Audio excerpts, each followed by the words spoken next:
Droit à combien? 39 minutes? Oh la vache. Oh bah c'est bien. Bonjour à tous, j'ai réussi à récupérer 39 minutes, dis donc mon rabbi. J'ai galéré, hein.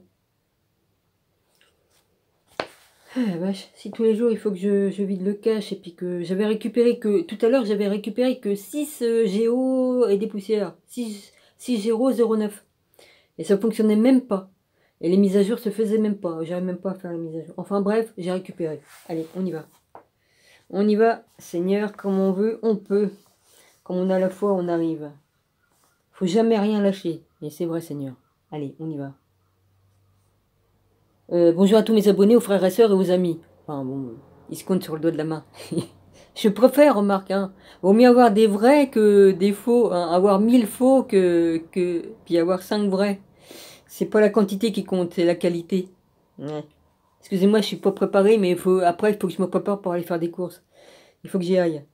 Il n'y a pas, il faut que j'y aille. Il faut bien que j'y aille. J'en ai marre de bouffer des lentilles, du couscous, et puis des semoules de couscous, et puis tout ça. Je mets tout dedans, hein, du chocolat, des épices, des herbes, enfin bref, j'en ai ras-le-bol.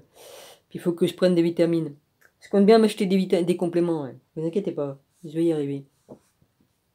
Bon, oui, et puis j'ai appelé ma Domi, hein, et puis on a discuté, mon rabbi. C'est bon, je lui ai dit que, oui. Je sais plus si je te l'ai déjà dit, ouais. On a discuté, ok, c'est ok.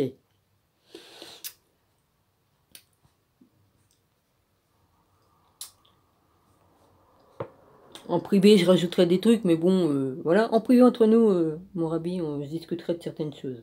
Voilà, hein, j'ai pas lieu d'étaler, hein, parce qu'ils regardent pas les autres, voilà. Voilà. Alors, je vais pas perdre mon temps après à dire d'autres trucs sur certains machins. Ça me démange la langue, mais je n'en ferai rien. Je vais pas me laisser faire par l'autre idiot qui me... Ouais, vous voyez de qui je veux parler, l'autre idiot. Je lui ai dit de se casser, ce con, là, m'emmerder. Oui, vous savez de quoi que je parle. L'adversaire. Ouais. Je lui ai dit de se casser. Oui, il prend plaisir à me faire dire des gros mots, mais j'ai plus du tout envie d'en dire. Mais je lui ai dit, casse-toi avec tes mots pourris, là. Vas-y, casse-toi, j'ai plus du tout envie de dire de gros mots. Non, je veux pas, je veux pas. Surtout que j'avais promis à mon frère, il m'avait dit, c'est pas bien, Dominique, que tu dises des gros mots. Alors, ça va, quoi, c'est terminé. Voilà, si je dis non, c'est non. Donc, comme c'est non, c'est pas oui. Voilà, il va se casser un coup de paume, un coup de pied aux fesses. Bon, je continue, hein. Je suis à la page 108 hein, du livre des secrets d'Enoch. Allez, Dominique, perds pas plus de temps que ça, parce que sinon tu perds du temps. Hein. Voilà. Ouais, j'essaye de lire sans la loupe. Ouais, mais je suis fatigué. J'ai dormi, hein, j'arrête pas de dormir. J'ai besoin de récupérer. C'est normal, parce que mes os, fallait que mes os se ressoudent. Hein. Je me suis fissuré la hanche. Fallait le temps que ça se remette. J'arrive à tenir debout sur la jambe. Hein. Avant, j'y arrivais pas. Hein. Il y a quand même il y a du mieux. Hein. Ouais, il y a du mieux. Qu'est-ce que j'ai... Elle est sur moi, la loupe. Ok, je vais faire ça comme ça. Je vais faire ça comme ça. Alors, j'y vais. Et ces hommes m'enlevèrent de là, me firent monter au nord du ciel. C'est Enoch qui parle. Et là, ils me montrèrent un lieu très terrible. C'est l'enfer.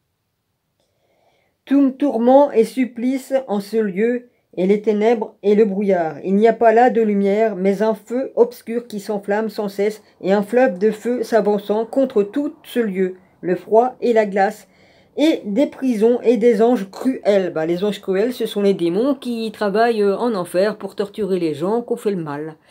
Voilà, bon, bah, il faut bien qu'ils soient affreux, il faut bien que ça fasse un peu peur, hein, quand même, hein. Bah, hein, ils sont pas au Club Med, hein, là-bas. Bon, allez, un petit peu d'humour, hein.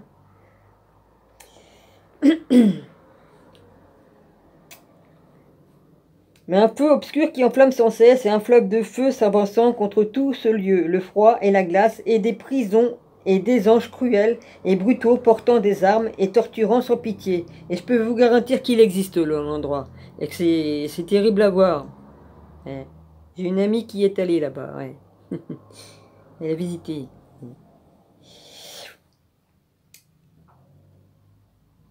Et je dis combien fort ce lieu est terrible. Et les hommes me répondirent, on l'a laissé passer, elle a passé, elle a eu le droit de passer, quoi. Normalement, c'est gardé par des gardiens.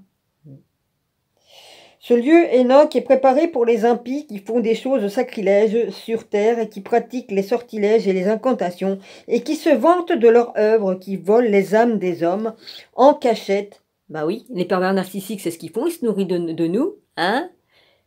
Voilà, ils se nourrissent de nous, de notre énergie. Comme mon voisin, l'autre coup, il est rentré dans ma tête, je sais pas comment tu l'as fait. Je vais pas dire de gros mots, hein. Mais ça m'a fait bizarre, hein. Il est entré dans ma tête, mon voisin. C'est un PN. Mais il va pas le refaire. Il est pas prêt de le refaire. Il va se prendre un coup de boule magistral. Comment qu'on dit? Pas physiquement, mais il va l'avoir. Il va l'avoir son coup de boule.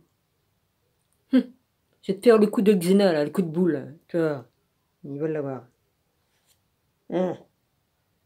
Et les hommes me répondirent, ce lieu Enoch est préparé par les impies qui font des choses de sacrilèges sur terre et qui pratiquent les sortilèges et les incantations et qui se vendent, de leurs œuvres, qui volent les âmes des hommes en cachette et qui attachés au joug, le délit, qui s'enrichissent du bien des autres par l'injustice. Ah bah oui, c'est ce qu'ils font, hein. Ils nous ont pris ils nous mettent en prison, hein. Ils nous volent, hein.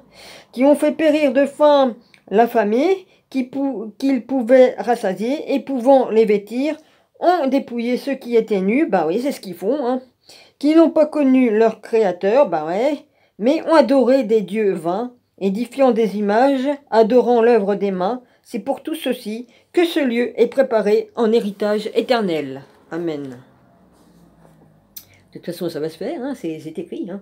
Et les hommes m'enlevèrent de là, me portèrent dans le 4e ciel, et là je me montrèrent tous les mouvements et les déplacements de tous les rayons de la lumière du soleil et de la lune, et je mesurai leur marche, et je comparai leur lumière, et je vis le soleil à une lumière septuple. Septuple, c'est 7 fois de la lune, 7 fois la lumière. Et leurs cercles et leurs chars, sur quoi monte chacun d'eux comme un vent qui va, et il n'y a pas de repos pour eux, qui jours et nuits vont et s'en reviennent, et 4 grandes étoiles pendant à la droite du char du soleil, et 4 à sa gauche allant vers le soleil continuellement, et les anges allant devant le char du soleil, des esprits volants, 12 ailes à chaque ange, qui traîne le char du soleil apportant la rosée et la chaleur, quand le Seigneur, il parle de Jésus, ordonne de descendre sur la terre avec les rayons du soleil. Bah, Jésus, avant d'être sur terre, il était le Seigneur là-haut, hein, il est Dieu. Hein. Bah. Et les hommes me portèrent vers l'orient du ciel, et ils me montrèrent les portes par lesquelles le soleil se lève, selon le temps fixé, et selon les circuits de la lune de toute l'année, et selon les diminutions et l'allongement des jours et des nuits. 6 portes grandes, l'une ouverte à une distance de 30 stades avec soin. Je mesurai leur grandeur, et ne pus connaître leur grandeur, et par ces portes par lesquelles le soleil se lève, il va au couchant par la première porte, il sort pendant 12 jours par la deuxième, pendant 35 jours par la 3e, pendant 35 jours par la 4e, pendant 35 jours par la 5e, pendant 35 jours par la 6e, pendant 42 jours, et de nouveau, son revenant par la 6e porte selon le circuit des temps, il se lève par la 5e porte pendant 35 jours, par la 4e porte pendant 35 jours, par la 3e porte pendant 35 jours, par la 2e pendant 35 jours, et les jours de l'année s'accomplissent selon le retour des temps. Et les hommes levèrent à l'occident du ciel, et là ils me montrèrent 6 portes grandes ouvertes selon le circuit de celle de l'Orient, en face par lequel le soleil se couche. Là, selon son lever par les portes de l'Orient et selon le chiffre des jours, ainsi il se couche par les portes de l'Occident, et quand il sort je suis à la page 109,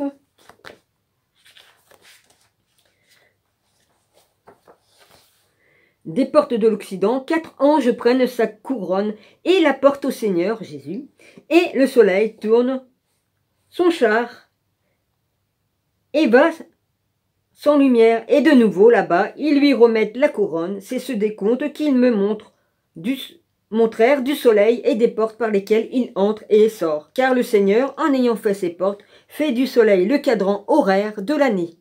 Et de la lune, ils me montrèrent une autre décompte des hommes, me montrèrent tous ces mouvements, Les hommes me montrèrent tous ses mouvements et tous ses circuits, et ils m'indiquèrent ses portes, et ils me montrèrent 12 portes vers l'Orient en couronne, et 12 portes pareilles vers l'Occident en couronne, par lesquelles se lève et sort la lune selon les temps habituels, par la première porte vers l'Orient pendant 31 jours sûrement, et par le deuxième pendant 35 jours sûrement, et par la troisième pendant 31 jours exceptionnellement, et par la quatrième pendant 30 jours sûrement, et par la cinquième pendant 31 jours extraordinairement, et par la sixième pendant 31 jours sûrement, par la septième pendant 30 jours sûrement, par la huitième pendant 31 jours extraordinairement, et par la neuvième pendant 31 jours exactement, et par la dixième pendant 30 jours sûrement, par la onzième pendant 31 jours exceptionnellement, par la douzième porte se lève pendant 22 jours sûrement. Et ainsi également par les portes de l'Occident,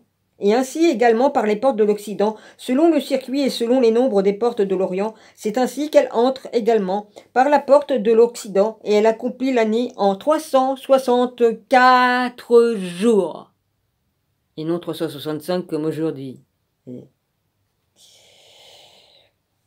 Avec 4 exceptionnels, elle va dans l'année, c'est pourquoi ils sont enlevés à part du ciel et de l'année, et on ne les compte pas dans le nombre des jours, car eux, ils excèdent les temps de l'année. 2 nouvelles lunes dans le sens du plein de la lune, et 2 autres nouvelles lunes dans le sens de la diminution.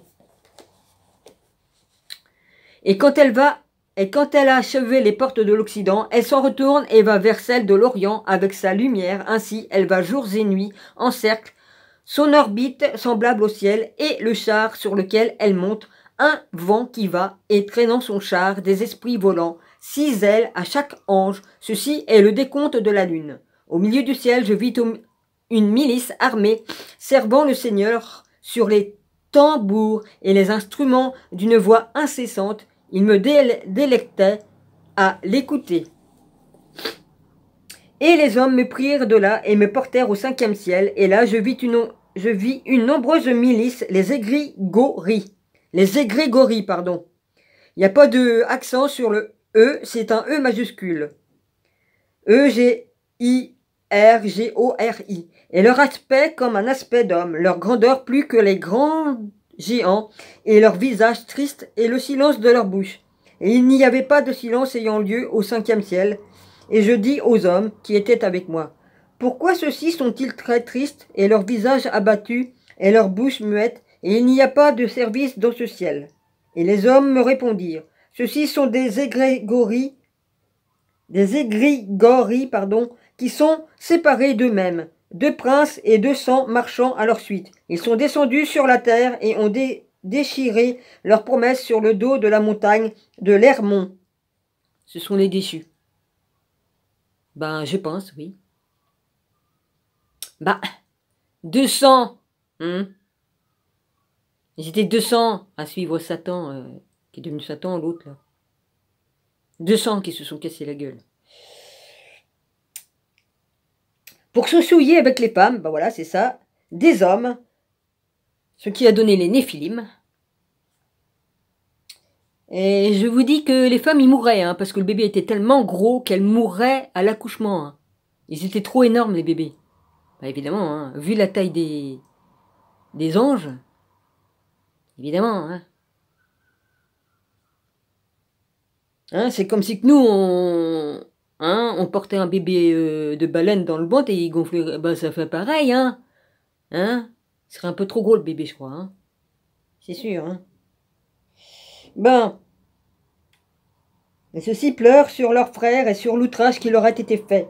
Moi, je dis aux égrégories, moi, j'ai vu mon beau-frère et j'ai connu leur action et je sais leurs prières et j'ai prié sur eux et voici le Seigneur les a condamnés à aller sous la terre jusqu'à ce qui finissent les cieux et la terre.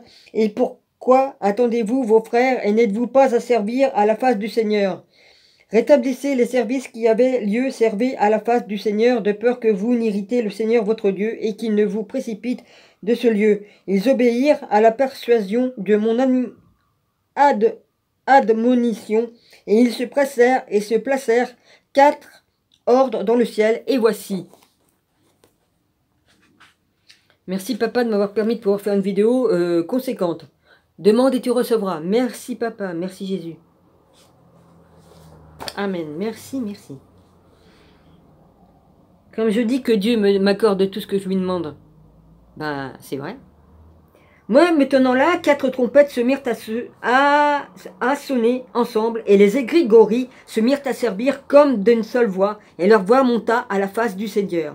Et les hommes m'emmenèrent de là, et me firent monter au 6e ciel. Et là je vis 7 anges groupés, brillants et glorieux, grandement de leur visage, et leur visage resplendissant comme un rayon de soleil. Il n'y a pas de différence de visage ou de dimension ou de modification du vêtement avec chacun d'eux. Ceux-ci règlent, ils enseignent le bon ordre du monde, la marche des étoiles et du soleil et de la lune, et leur guident les anges et les anges des cieux, et ils mettent l'accord dans toute la vie des cieux. Il règle également les commandements et les instructions et la douce voix des chants et toute louange de gloire. Et il y a les anges qui sont sur les temps et les années, et les anges qui sont sur les fleuves et sur les mers, et les anges qui sont sur les fruits et l'herbe, et tous ceux qui foisonnent et les anges de tous les peuples, et eux règlent toute la vie et l'écrivent devant la face du Seigneur. Et au milieu d'eux 7 phénix, et 7 chérubins, et 7 anges, et 6 ailes, la voix à l'unisson l'un de l'autre, en chantant à l'unisson l'un de l'autre,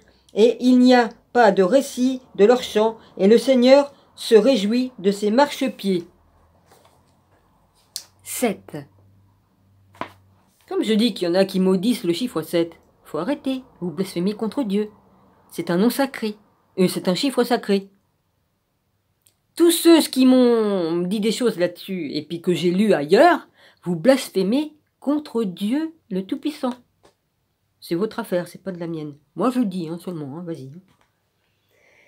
Et les hommes m'enlevèrent de là et m'emportèrent dans le 7e ciel. Et là je vis une grande lumière et tous les ministres du feu des incorporés, des incorporels, archanges, anges, et les ophanimes qui se tenaient brillants, et j'eus peur, et je tremblais. Et les hommes m'emmenèrent au milieu d'eux, et ils me dirent, courage Enoch, n'aie pas peur. Et ils me montrèrent de loin le Seigneur, assis sur son trône, et toutes les milices du ciel, groupées en degrés, s'avançant, s'inclinant devant le Seigneur. Et puis se retirèrent et allaient à leur place dans la joie et l'allégresse, dans une lumière sans mesure. J'ai hâte, Seigneur, d'aller te saluer, comme il se doit. Il y avait les glorieux qui le servaient, ne s'écartant pas de nuit ni ne se retirant du jour, se tenant devant la face du Seigneur, faisant sa volonté, et toutes les milices des chérubins autour de son trône, ne s'en écartant pas, et les anges à 6 ailes, couvrant son trône, chantant devant la face du Seigneur. Et tandis que je voyais tout cela, les hommes s'en allèrent de moi, et je ne les vis plus. Et on me laissa à l'extrémité du ciel, seul, et j'eus peur, et je tombai sur ma face. Et le Seigneur m'envoya un de ses glorieux, Gabriel. Bonjour Gabriel. Mon petit chouchou, oui. Ah bah, j'ai le droit d'avoir mes préférés, Et celui-ci me dit, courage Enoch, n'aie pas peur, lève-toi et va avec moi, et tiens-toi devant la face du Seigneur à jamais. Et je lui répondis et dis, hélas, mon Seigneur, mon âme s'est retirée de moi de crainte et appelle à moi les hommes qui m'ont amené jusqu'à ce lieu parce qu'en eux j'avais confiance et avec eux j'irai devant la face du Seigneur. Et Gabriel m'enleva comme une feuille enlevée par le vent et il me traîna et me plaça devant la face du Seigneur et je vis le Seigneur, sa face puissante et glorieuse et terrible. Qui suis-je, moi, pour dire l'étendue de l'essence du Seigneur et sa face puissante et terrible et son cœur à beaucoup Dieu. C'est marqué cœur, C-H-O-E-U-R. Donc, moi, je le prononce comme ça. À beaucoup Dieu et à beaucoup de voix. Et le très grand trône du Seigneur fait sans l'œuvre des mains. Et je tombais face contre terre et j'adorais le Seigneur. Et le Seigneur de sa propre bouche m'appela. Courage Enoch, n'aie pas peur, lève-toi et tiens-toi devant ma face à jamais. Et Michel, le grand archange du Seigneur, bonjour, le grand archange, me releva et me conduisit devant la face du Seigneur. Et le Seigneur éprouva ses serviteurs, et il leur dit, qu'Enoch monte pour se tenir devant ma face à jamais. Et les glorieux du Seigneur s'inclinèrent et dirent, qu'il monte, et le Seigneur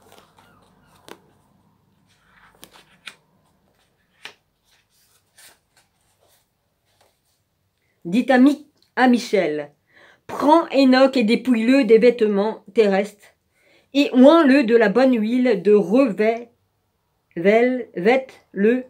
des vêtements de gloire. Et Michel me dépouilla de mes vêtements, et il me moignit, il a étalé de l'huile sur lui, de la bonne huile, et la vue de l'huile plus que d'une grande lumière, et sa graisse comme une rosée bienfaisante, et son parfum une myrrhe resplendissant, comme un rayon de soleil, et je me regardai moi-même, et je fus comme un des glorieux, et il n'y avait pas de différence d'aspect. Voilà, il ressemblait à tous ses frères qui étaient glorieux au ciel, qui étaient lumière, habillés de lumière. Voilà, les habits, c'est un habit de lumière.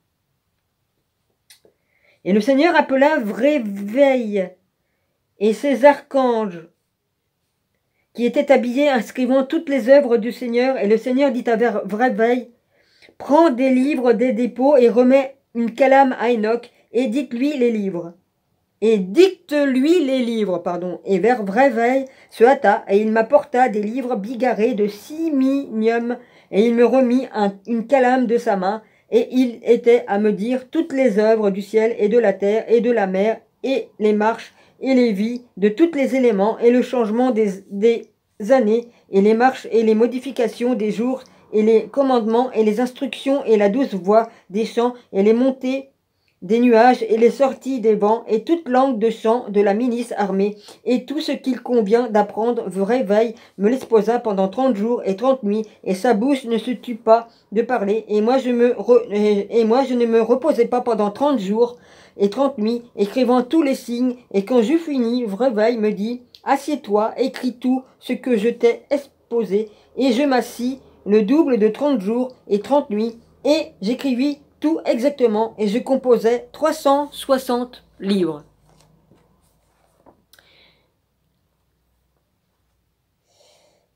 Et le Seigneur m'appela, et il me plaça à sa gauche, plus près que Gabriel, et j'adorais le Seigneur. Et le Seigneur me dit, tout ce que tu as vu, Enoch, qui se tient immobile et qui marche et qui a été accompli par moi, je te l'expliquerai d'avant qu'il ne soit apparu au début. Tout ce que j'ai formé du néant à l'être, et de l'invisible au visible, même à mes anges. Je n'ai pas expliqué mon secret, et je ne leur ai pas dit leur naissance, et ils n'ont pas connu ma création infinie et inconnaissable. Et à toi, je l'explique aujourd'hui, car avant je ne fusse toutes les choses visibles, la lumière s'ouvrit, et moi, au milieu de la lumière, je parcourais l'espace comme un des invisibles, comme le soleil le parcourt de l'Orient à l'Occident, et de l'Occident à l'Orient. Le soleil trouvera le repos, mais moi, je n'avais pas trouvé de repos, parce que tout était sans formation, ayant médité d'établir un fondement pour faire une création visible. J'ordonnais dans les profondeurs que montât une des choses invisibles pour devenir visible, et Adoïl sortit très grand extrêmement, et je le considérai, et le voici ayant dans son ventre le grand siècle, et je lui dis, délivre-moi, Adoïl, et que soit visible ce qui naît de toi. Et il se délivra, et de lui sortit le grand siècle, et ainsi de qui porte toute la création que moi je voulais faire. Et je vis que c'était bon, et je m'établis un trône, et je m'assis sur lui à la lumière. Je dis, monte-toi plus haut, et affermis-toi, et sois le fondement des choses d'en haut, et il n'y a pas par-dessus, il n'y a par-dessus la lumière rien d'autre. Et je regardais, m'étant dressé de mon trône, et m'appelais une seconde fois dans la profondeur, et je dis, que sorte de l'invisible une chose dure pour devenir visible. Et Arouchaz, Arouchaz sortit, chose dure et lourde et noire extrêmement, et je vis qu'il convenait, et je lui dis, descends toi en bas, et affermis-toi, et sois le fondement des choses d'en bas. Et il descendit et s'affermit, et il fut le fondement des choses inférieures. Et il n'y a sous les ténèbres rien d'autre, entourant les terres de lumière. Je l'épaissis et l'étendis au-dessus des ténèbres, et des eaux j'affermis de grandes pierres, et j'ordonnais aux vagues de l'abîme de se sécher sur la terre ferme, et je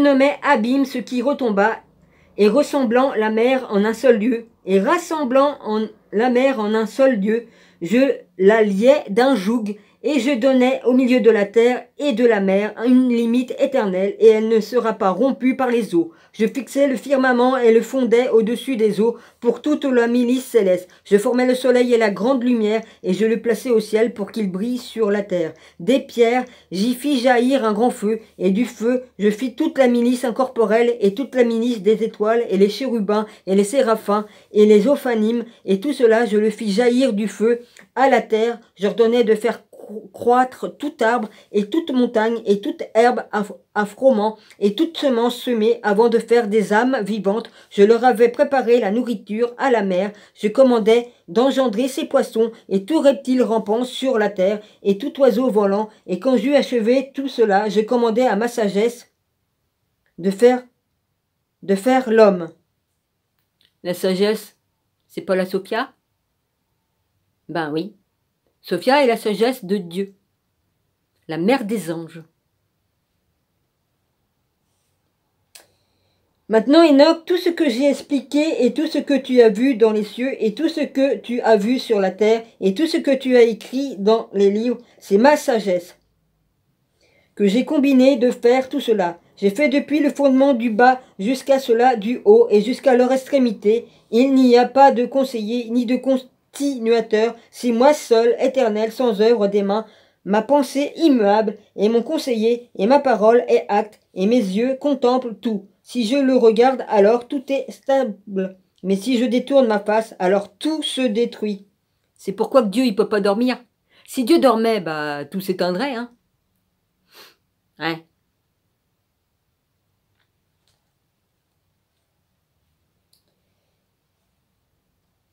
Si je détourne ma face, alors tout se détruit. Applique ton esprit, Enoch, et connais celui qui te parle, et prends les livres que tu as écrits, et je te donne sommeil, S-E-M-I-M-E-I-L, et Rasouil, R-A-S-O-U-I-L, ou Rasouil, qui t'ont fait monter vers moi, et descends sur la terre, et explique à tes fils tout ce que je t'ai dit, et tout ce que tu as vu, et depuis le ciel inférieur jusqu'à mon trône, toutes les milices, c'est moi qui les ai faites, il n'y a pas qui s'oppose à moi.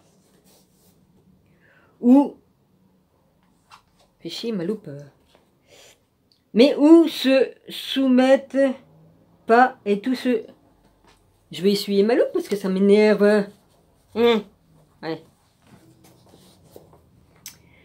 Moi, et ne se soumettent pas, et tous se soumettent à ma monarchie, et servent ma seule puissance, et remets les livres écrits de ta main, et ils les liront, et connaîtront le Créateur de toutes choses, et ils comprendront eux aussi qu'il n'y a pas d'autre en dehors de moi, et ils distribueront les livres écrits de ta main, et leurs enfants, et les enfants, aux enfants, et de parents à parents, et de génération à génération, car je te donnerai, Enoch, un intercesseur, mon architecte, mon archistratège Michel, parce que l'écrit de ta main et l'écrit de la main de tes pères, Adam et Seth, ne seront pas détruits jusqu'au siècle dernier, car moi j'ai ordonné à mes anges Arioch et Marioch, M-A-R-I-O-C-H, pareil pour Arioch, I-O-C-H, que j'ai établi sur la terre pour la garder et commander aux choses temporelles de préserver l'écrit de la main de tes pères, pour qu'ils ne périssent pas dans le prochain déluge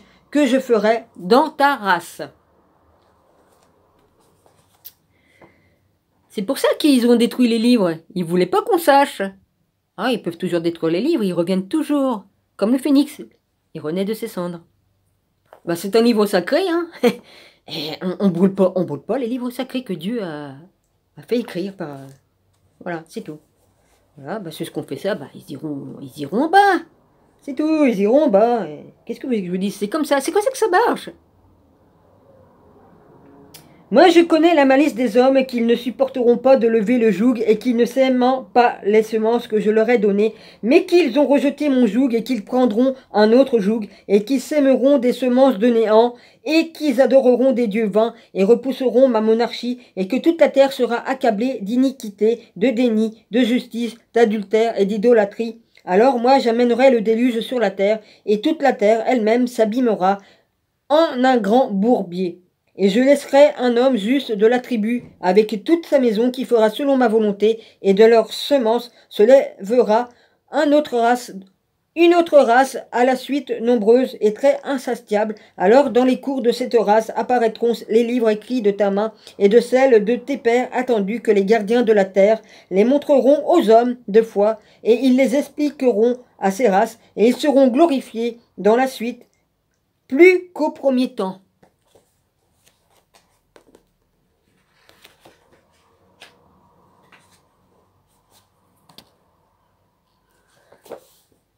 Maintenant, Enoch, je te donne un délai d'attendre de 30 jours à passer dans ta maison et à parler à tes fils de ma part, et aux gens de ta maison, et tous ceux qui gardent leur œuvre, qui lisent et connaissent ce qu'il n'y a que moi, et dans 30 jours, j'enverrai les anges te chercher, et ils te prendront de la terre, et tes fils, pour te mener à moi.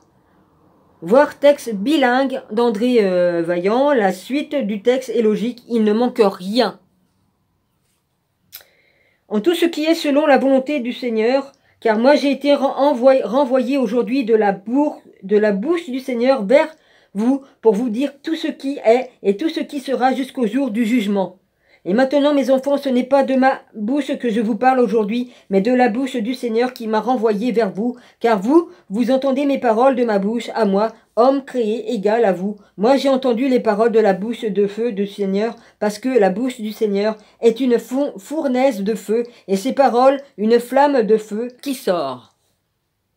Vous, mes enfants, vous voyez mon visage à moi, homme créé semblable à vous. Moi j'ai vu le visage du Seigneur, comme un fer chauffé au feu, jetant des étincelles, car vous regardez les yeux d'un homme créé égal à vous. Moi j'ai regardé les yeux du Seigneur, comme les rayons du soleil, qui lui terrifiant les yeux de l'homme. Vous, mes enfants, vous voyez qui vous fait signe, homme fait pareil à vous. Moi j'ai vu qui faisait signe la droite, moi qui sais si, je reprends, qui faisait signe la droite du Seigneur, emplissant le ciel. Vous voyez l'étendue de mon corps semblable au vôtre. Moi j'ai vu l'étendue du Seigneur sans mesure et sans comparaison, qui n'a pas de fin. Car vous entendez les mots de ma bouche, mais moi j'entends les paroles du Seigneur comme d'un